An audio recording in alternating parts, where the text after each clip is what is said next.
I wish I had the exact answer you need for what we're going to do with money in Nevada. I think it's pretty important to notice that we have 47 states now, all of which are having trouble with their budgets. Texas is one state with a surplus of $8 billion. The projection for next year is there'll be $12 billion in the hole. So no one seems to have a solution of how to take care of the state's needs. Now, what have we been doing in Nevada that's wrong is we've been living off of other people's money. We heavily rely upon tourists to pay our bills, and the tourists have stopped coming. Constitutionally, we're required to pay for education, health and human services, and public safety. That is what we have to cover.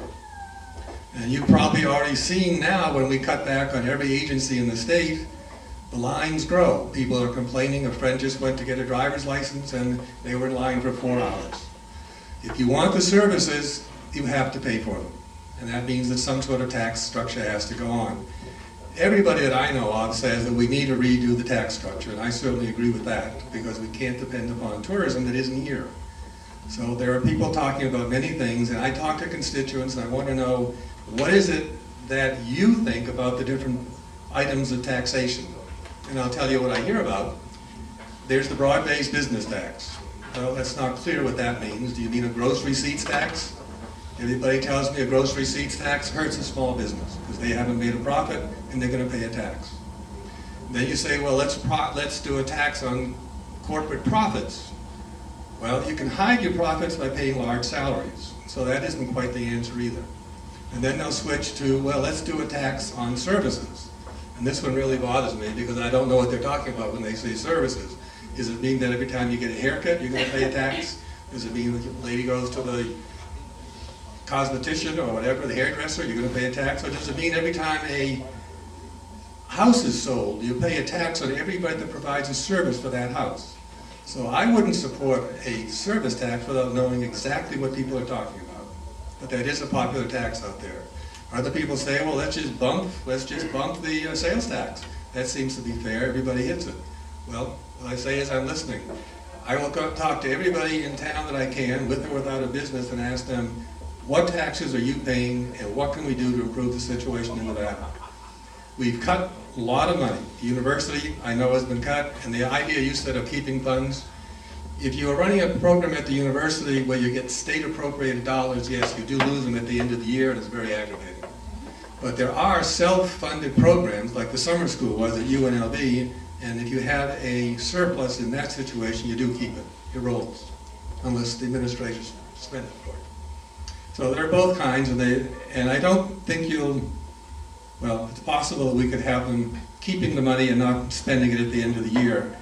The way we've been operating in the legislature, every time there's a dollar, we try to go and take it, because otherwise we're going to cut services. And I'm not happy to do that, but I haven't seen any other solutions for Nevada. We are short on funds. We're at the bottom of everything you can come up with for funding, with a few exceptions, and I don't want to be the worst in everything in the state. So I think you get what you pay for is what it amounts to. And we have to pay for more services, but we need to get the taxes straight to do that.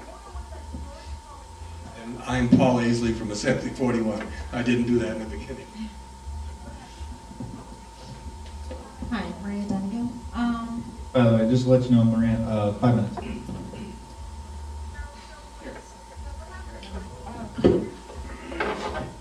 Down Wolverine.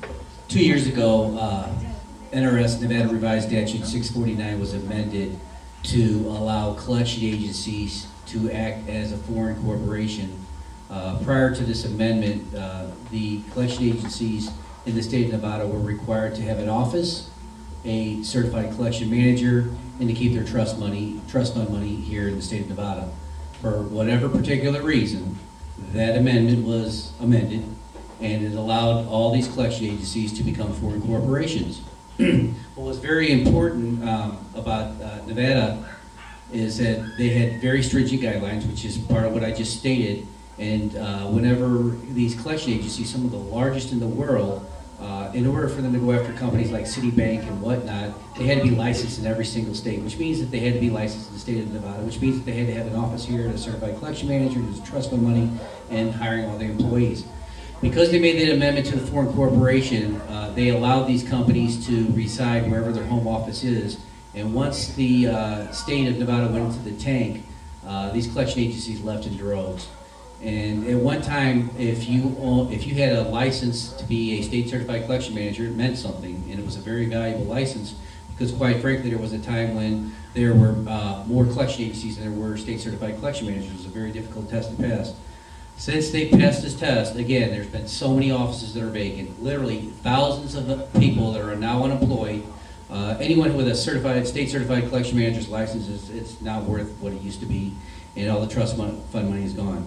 I guess my question is why would the state do something so ridiculous like that, and what can we do to fix that problem? Thank you. I'm Paul Aisley, Assemblyman, District 41. I'm not familiar with that. You said it was done in 2003? Yes, sir. No, 2 years ago. Last 2007. 2007. Yeah, it wasn't discussed in the 2009 legislature, and I'm not familiar with it. I did some research. I talked to a couple of assemblymen, and it was passed in the middle of the night without discussion. Well, if it is a way of taxing or getting some money from those large corporations, then I'd be happy to talk to you about it and look at the legislation and see what we can do. It sounds like you're on to another source of revenue, and there are many that we are not using, and that could be a good one. My feeling is this, if I may, if they're doing ridiculous, silly things like that, that's literally costing a lot of money. If they've done it once, they've done it twice. In other words, if that kind of legislation is going on, Read a search. Don Wilbright, if that kind of legislation is going on, that's one thing that we found. I'm sure there's more.